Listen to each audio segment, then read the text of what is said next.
नमस्कार मित्रों, मैं सच्चिदानंद मंडल। मित्रों, आज हम पढ़ने वाले हैं मौलिक अधिकार।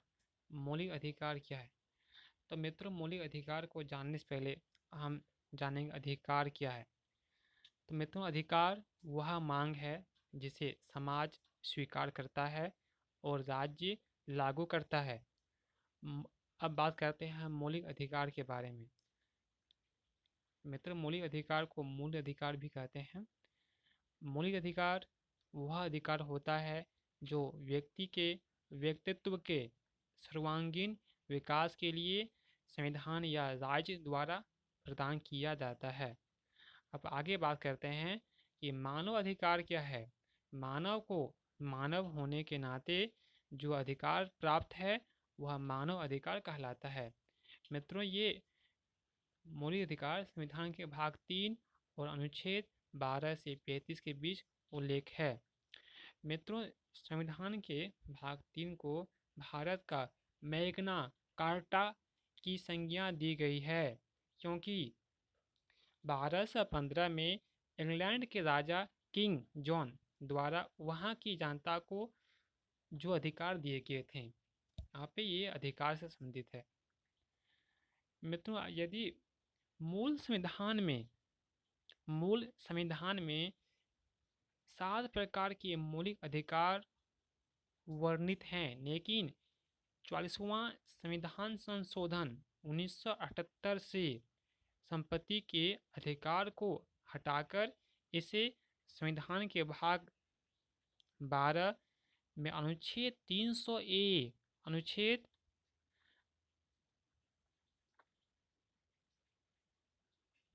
अनुच्छेद 300 ए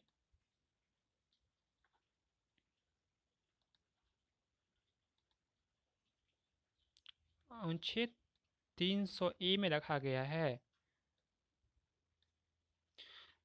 अनुच्छेद 300 ए के तहत कानूनी अधिकार, कौन सा अधिकार? कानूनी अधिकार।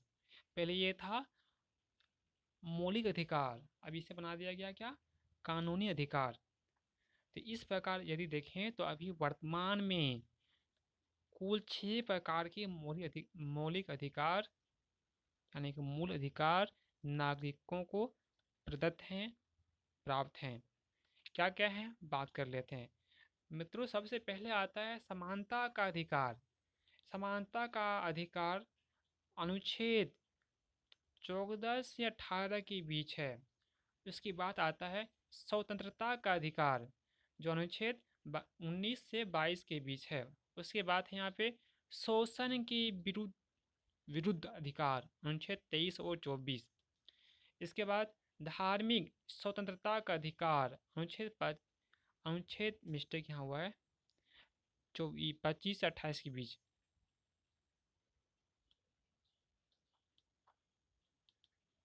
यहाँ होंगे 25 से 28 से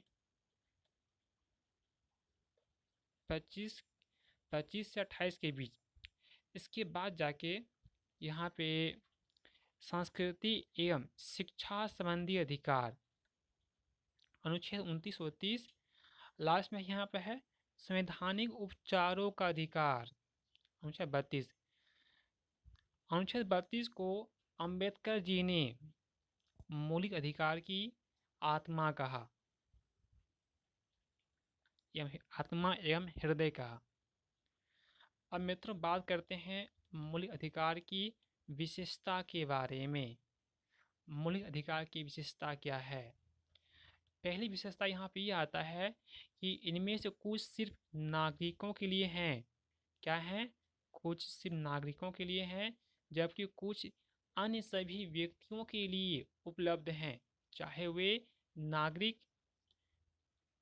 विदेशी लोग, कानूनी व्यक्ति जैसे परिषद या कंपनियां हो। मित्रों, यहाँ पे बता दें हम कि नागरिक का जो यहाँ अर्थ है, यहाँ पे भारत में 2 प्रकार के नागरिक होते हैं। एक जो भारत के नागरिक हैं, एक जो विदेशी नागरिक हैं। मित्रों, कुछ ऐसे मौलिक अधिकार हैं जो सिर्फ भारत के नागरिकों को ही प्राप्त हैं। जैसे अनुच्छेद 15 में सामाजिक भेदभाव निषेध किया गया है। ये सिर्फ अनुच्छेद 15, अनुच्छेद 16 अवसर की समानता, अनुच्छेद 19 विचार एवं अभिव्यक्ति की स्वतंत्रता, अनुच्छेद 29-30 में दिए गए हैं संस्कृति एवं शिक्षा संबंधी अधिकार। इसके बाद मित्रों नागरिक एवं राजनीतिक अधिकार, ये सिर्फ भारतीय नागरिकों को प्राप्त हैं। और जो बाकी जो मौलिक अधिकार हैं वह भारतीय नागरिकों के साथ साथ विदेशी नागरिक यानी कि जिससे भारत के साथ रिश्ते अच्छे हैं उनको प्राप्त हैं। इनके बाद यहाँ ये कहते हैं ये क्या है, ये असीमित नहीं है, ये वाद योग्य हैं। ये क्या है, ये वाद योग्य हैं।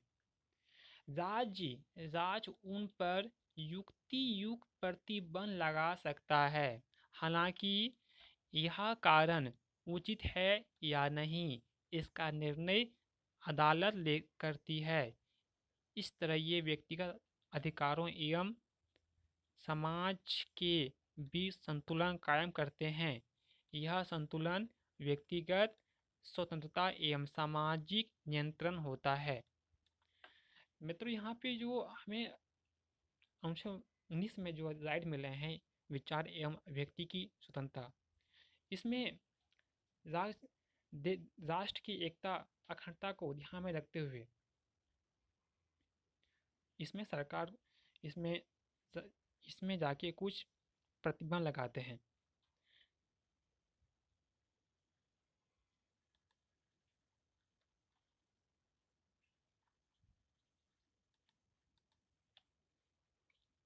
इसके बाद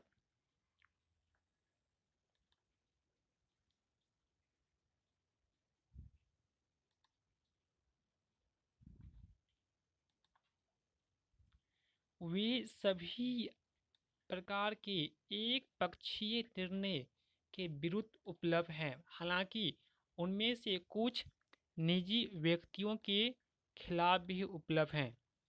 इनमें से कुछ नकारात्मक विशेषता वाले होते हैं। नकारात्मक, इसका अर्थ यहाँ पे ये है कि मौलिक अधिकार जो है वह राज्य के जो अधिकार को क्या करते हैं, वह उसको सीमित करता है, उसको लिमिटेड करता है। राज्य जाके मौलिक अधिकार में वह दखल नहीं दे सकते हैं। जैसे राज्य की प्राधिकार मतलब सत्ता शक्ति को सीमित करने से संबंधित हैं, जबकि कुछ सकारात्मक होते हैं जैसे व्यक्तियों के लिए विशेष सुविधाओं का प्रावधान।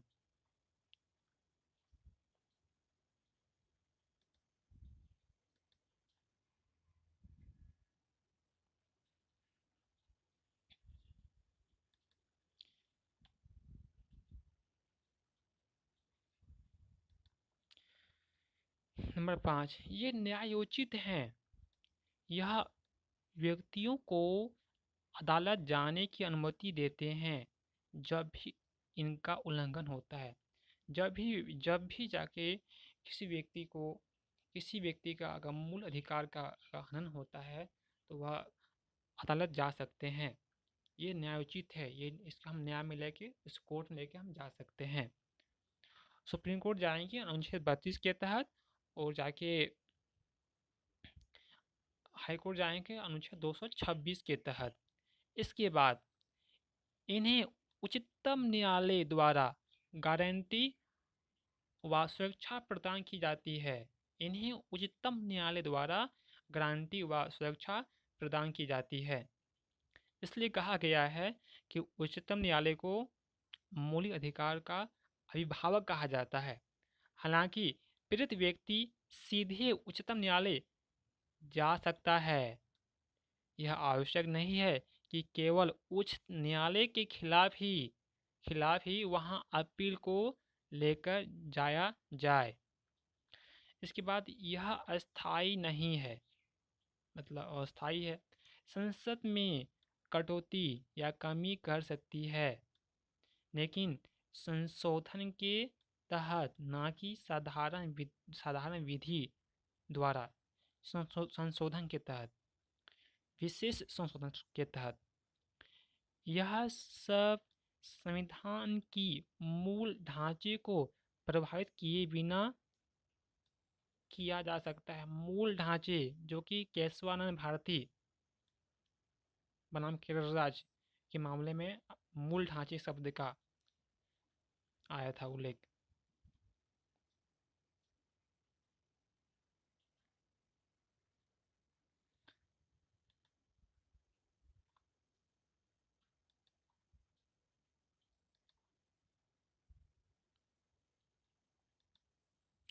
अतः राष्ट्रीय आपातकाल की सक्रियता के दौरान अनुच्छेद 20 और 21 में प्रत्याभूत अधिकारियों को छोड़कर इन्हें निलंबित किया जा सकता है। अनुच्छेद 19 में 6 मूल अधिकारों को तक स्थगित किया जा सकता है जब युद्ध या बाहरी आक्रमण के आधार पर राष्ट्रीय आपातकाल की घोषणा की गई हो। सशस्त्र विद्रोह, जिसे आंतरिक आपातकाल के आधार पर स्थगित नहीं किया जा सकता।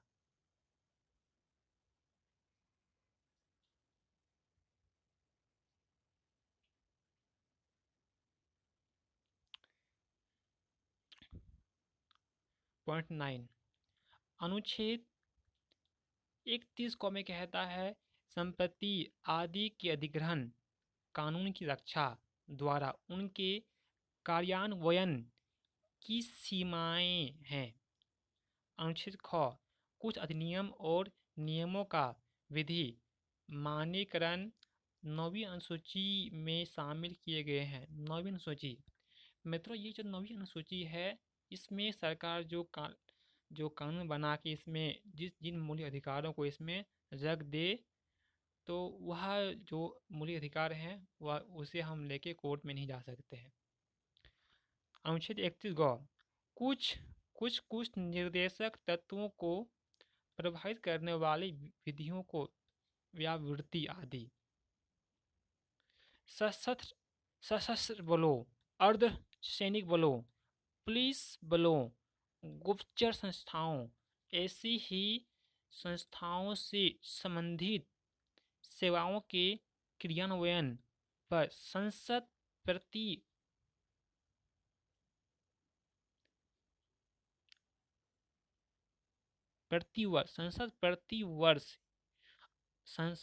वर्ष अर्पित कर सकती है।